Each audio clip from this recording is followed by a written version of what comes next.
One night, Paul's girlfriend Lena throws a big party at her house. Paul, who seems uninterested, chooses to watch football and have some drinks instead. This makes Lena angry, and she threatens to kick him out of her house if he doesn't interact with her guests. Paul pretends to agree, but he cleverly locks Lena in a closet and leaves the house. Paul then takes Lena's car and drives around the city streets for fun. After some time, one of the party guests frees Lena from the closet, and she immediately reports her stolen car to the police. Eventually, the police pull Paul over, but he is so drunk that he manages to escape from them and continues driving recklessly. Unfortunately for him, the entire chase is shown live on TV, capturing the attention of millions of viewers across the country. This only worsens Paul's already damaged reputation, which is now being completely tarnished. Lena calls Paul and urges him to stop, informing him that he's being broadcasted live on television. However, Paul couldn't care less and insults her before continuing to drive, which leads to a messy accident. Eventually, several police cars surround Paul, bringing an end to the chase. As a result of his reckless actions,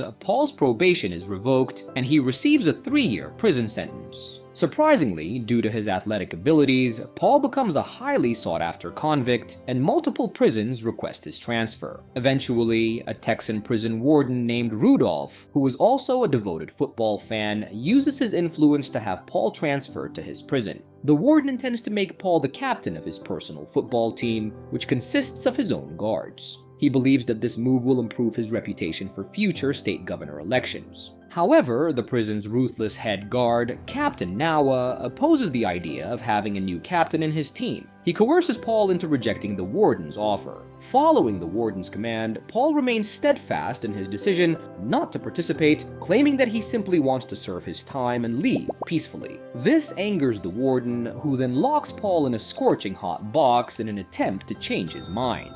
After a grueling week in the sweltering heat, Paul becomes weakened and eventually agrees to train the team. Initially, Paul suggests that the guards, led by Captain Nawa, have a practice game against the prisoners. Surprisingly, the warden likes the idea and orders Paul to form a team of inmate players and train them to compete against the prison guards. In the following days, Paul befriends an inmate named Caretaker, who assists him in recruiting team members. They interview every inmate, regardless of their lack of football experience. Paul even recruits an overweight man who struggles to run even a short distance without exhaustion. During the team formation process, a former college football star named Nate becomes interested and offers to be their coach. Nate discusses with Paul and Caretaker the idea of gathering inmates who are tired of the abusive guards and seek revenge. This would give the team a strong defense. Later, Caretaker advises Paul to seek assistance from the black inmates to enhance the team's offensive strength and speed. Following this advice, Paul approaches Deacon, the leader of the black inmates, and asks him to join the cause. However, Deacon promptly refuses, stating that he doesn't take orders from anyone. To convince Deacon, Paul challenges him to a one-on-one basketball game, suggesting that if he wins,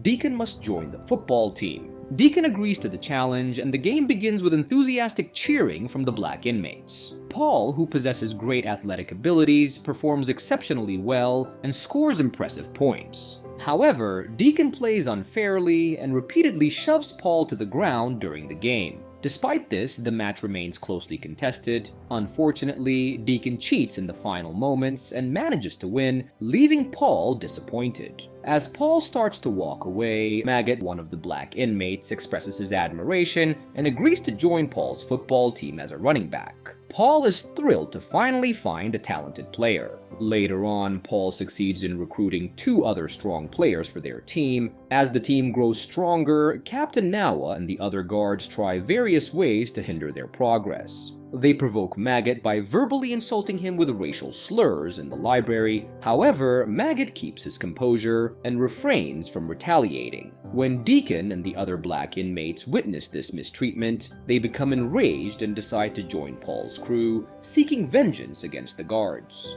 With the lineup finally complete, the team begins intensive training to enhance their skills day by day. However, despite the team's progress, they face a problem with an inmate named Unga, who spies on their activities and reports them to the guards, aiming to weaken the team. To resolve this issue, Paul approaches the warden and demands that Unga be removed from the field. Unfortunately, Paul receives no response and is instead ordered to leave. It becomes evident that even the warden does not want the inmates to succeed. On another day, the guards intentionally flood the field to prevent Paul's team from practicing. This naturally frustrates the team, but Paul refuses to give up. He delivers an inspiring speech, pointing out that the guards are trying to break their spirits because they fear losing. Paul asks the team if they want to return to their cells and give up for the day, or if they want to prepare for an unprecedented triumph in the history of football. This speech motivates the team to persevere and give their all. They jump into the muddy water and continue practicing, surprising the guards who are watching. Later that night, Paul has a conversation with Caretaker, who opens up about his personal life. Caretaker reveals that his mother was a devoted fan of Paul until the match-fixing accusation. Bluntly, Caretaker asks Paul the reason behind his actions, but Paul evades the question and avoids answering it. As time passes, Paul's team not only improves their skills, but also resorts to stealing steroids and energy-boosting tablets from the medical room to enhance their performance in the game. Additionally, they secretly watch the guards' previous game footage to understand the strengths and weaknesses of their opponents. Meanwhile, the treacherous Ungam is in a meeting with the guards, who order him to eliminate Paul at any cost. In return, they promise to request a reduced sentence from the warden for Unga. Without wasting any time, Unga plants an explosive device in Paul's radio. Later on, Caretaker enters the same cell to leave a gift of good luck for Paul. However, he accidentally triggers the radio, causing a massive explosion. Seizing the opportunity, the cunning Unga swiftly locks the cell door from the outside, preventing anyone from entering. As a result, Caretaker tragically dies in the horrific incident, leaving his fellow inmates devastated. The next day, the team is taken to the playing field for their important match. Still shaken by the loss of their dear friend, many of them have doubts about their ability to play. However, Paul manages to revive their spirits by revealing that before his murder, Caretaker used his connections to obtain high-quality uniforms and gear for all of the inmates. Furthermore, the Caretaker had named the team Mean Machine. Paul emphasizes that the team must carry on and win the game in honor of Caretaker. Upon hearing the heartfelt speech, every single member of the team promises to give their absolute best. Later on, as everyone is preparing for the game, the warden arrives to warn the inmates about the presence of numerous sharpshooters surrounding the stadium. He threatens that anyone attempting to interact with civilians or escape will be shot in the head. Eventually, the match begins, but the prisoners initially struggle due to their personal grudges against the guards. This distraction causes them to lose game points, making it difficult for Paul to convey his tactics to the team. To address this, Paul gathers the team in a huddle and emphasizes that defeat would be a more significant embarrassment for the guards than any physical harm they could suffer. This realization helps the inmates refocus on the game plan. However, the biased referees continually disrupt their momentum by unfairly penalizing the inmates. In response, Paul devises a strategy to stop the one-sided penalties and ensure a fair game. He repeatedly fires the football at the referees' sensitive areas, forcing them to be more impartial. After implementing this strategy, Paul's team miraculously improves their performance, appearing faster and stronger than their opponents. By the end of the first half, the Mean Machines managed to equalize the score, infuriating the warden, who cannot tolerate his guards' team losing. During halftime, the warden corners Paul and reveals that he knows about the murdered Caretaker. Additionally, he falsely accuses Paul of being involved in the plot and threatens to increase his sentence to 25 years unless he intentionally throws the game and allows the guards to gain a 2-touchdown lead. This revelation shatters Paul, leaving him in a serious dilemma. On one hand, he doesn't want to serve a longer sentence than the 3 years he was given. On the other hand, he doesn't want to take away the happiness that his fellow inmates are currently experiencing. However, after much contemplation, Paul decides to prioritize himself over his teammates and reluctantly accepts the warden's offer. Just before the second half begins, the warden approaches the team captain and instructs him to inflict maximum damage on the inmates once they have a significant lead. The captain, however, wants to win the game fairly. The warden shouts at him to follow orders. As the second half commences and both teams are ready to play again, Paul intentionally makes several poor passes during the first few minutes, causing the Mean Machines to fall behind in points. At a crucial moment in the game, he abandons his teammates, pretending to be injured. Once the guards secure a 2-touchdown lead over the Mean Machines, they start brutally injuring the inmates, which further devastates Paul as he watches from the sidelines. When Paul reaches his breaking point, he finally realizes that his pride and dignity are more valuable than a mere 25-year sentence. Gathering his courage, he re-enters the field. However, his teammates no longer trust him and purposely let him be tackled brutally. Despite this, Paul gets back up each time and even manages to complete a first down on his own.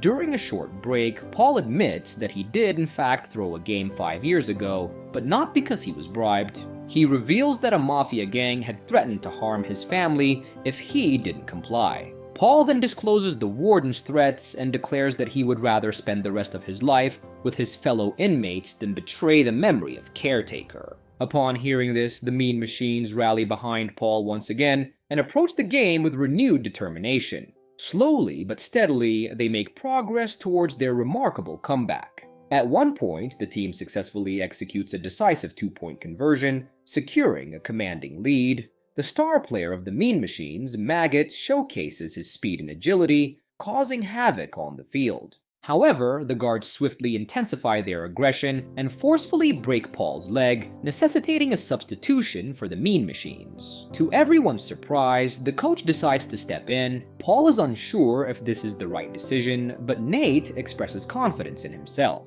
As the next round begins, Paul guards the ball and passes it to the coach, who runs towards the opposing team's try line. Despite being tackled brutally, the coach manages to touch the line, earning crucial points for the team. As the game approaches its final moments, the Mean Machines gather to strategize their next move for victory. The coach draws a plan on a board, stating that the late Caretaker would have done the same. Initially skeptical, the team decides to proceed with the strategy. After some time, the final round is about to commence. Paul pretends to organize the team formation, creating the impression of confusion. He fakes a disagreement with the coach and the round begins. Surprisingly, it's all part of the plan. Before the opponents realize it's a trick, Deacon swiftly snaps the ball and passes it to Paul, who sprints with all his might. Despite being tackled, he successfully scores a touchdown, leading the team to a 1-point victory. The entire crowd erupts in applause, and Nauer, who now admires Paul, congratulates him on his victory. Nauer also assures Paul that he knows he had nothing to do with the murder of Caretaker and promises to support him. Later, the warden scolds Nauer for losing a rigged game while also noticing Paul heading towards the exit, indicating a potential escape attempt. The warden hands a gun to the team captain and orders him to shoot Paul. Nauer is uncertain about what to do. Just as he is about to pull the trigger, Nauer realizes that Paul is simply retrieving the match ball. Fed up with the selfish warden, Nauer returns the gun, and the situation concludes as Deacon and Battle pour Gatorade over the warden. Meanwhile, Paul and Nate need to find Unga to confront him. And with that, the movie ends. We hope you enjoyed our recap. Like the video and subscribe to our channel for more amazing recaps. See you in the next one.